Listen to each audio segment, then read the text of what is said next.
What's good, YouTube? This be your boy Dez from Team DOA 973 coming at you with a segment called Step Your Game Up Part 1.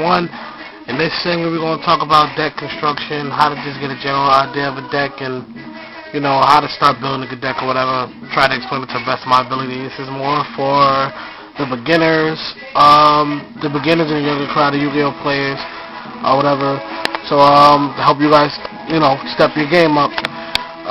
Once again, this is Team DOA's emblem. It will be on our shirts and business cards at the Jump in Jersey, at Edison, New Jersey. So if you guys planning to come out, look for our shirts. Look for me. Whatever, say hi, say what's up, or whatever. We're gonna have our binders and things of that nature there, our decks, or whatever. And we're definitely trying to get a group of Yu-Gi-Oh players to hang out after the tournament, just to hang out 18 and over. So definitely look for us. Or whatever. And, I got my Super Pro Blackwing Horus. The best card in the game ever made. LOL. And I got my honorary Team DOA member, Ryu, the man.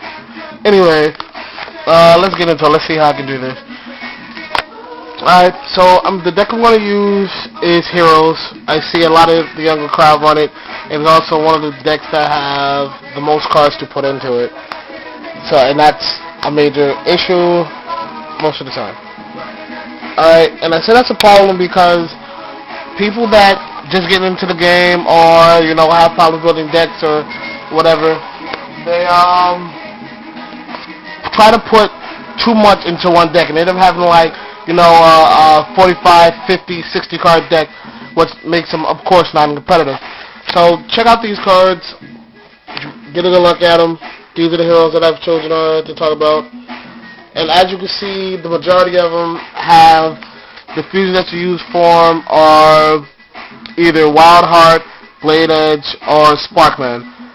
And then you have a miscellaneous one that doesn't use either. And we're going to talk more about that as we go along. And the reason that I use these cards specifically is because you got to have an idea. When you try to build a deck, you can't build too much. You can't try to put, every single hero fusion or every single Blackwing or every single Light Sworn monster or whatever your archetype is that you want to build. You can't try to put every single one of those cards in there. You just got to have a general idea. And as you can see, my general idea is just use those monsters. These are the monsters. Of course, like I said, 2 Blade Edges. And 2 Wild Hearts. Bubble Man, just for, top decking. He's good support. 2 Sparkmans, a Necro Shade, because he's also good support. And, of course, 2 Polys, and a Miracle Fusion. If I had another one, I would use it. These are the basic monsters. These are the basic heroes that I need for this deck. Every other monster is just for support and whatnot.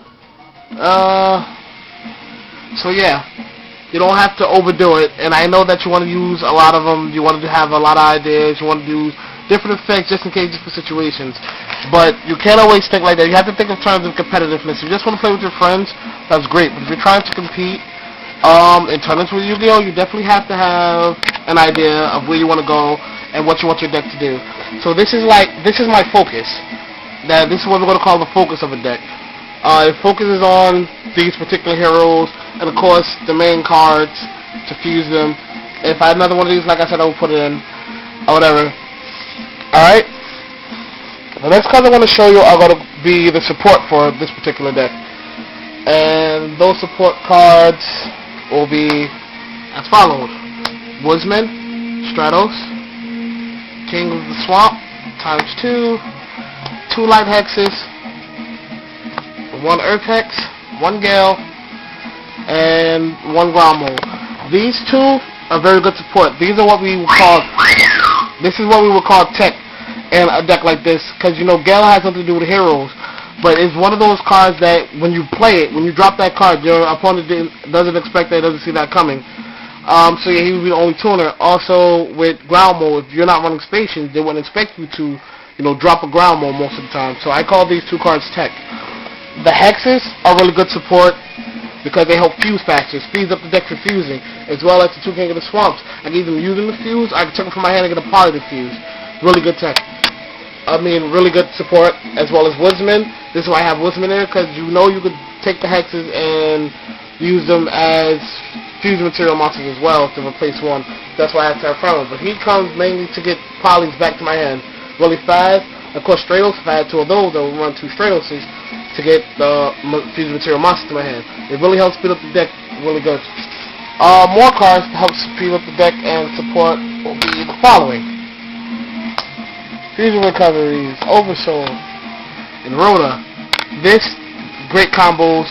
These cards combo into each other very well. These, it's just keep the polys in your hand, keep the monster in your hand, so you can get your effects. You want the effects of attacking every monster on your opponent's side of the field with your 26 beat stick. You want the effect of being able to pop your opponent's monsters, or whatever. So you will use these to get the cards back in your hand, so you can always set up your hand the way that you want it. E and O, don't run H, E, R, O, and Hero Flash if that's not the deck concept you're going for. For my deck concept, just using the monsters I said I use, is Oversoul and Elemental, this one.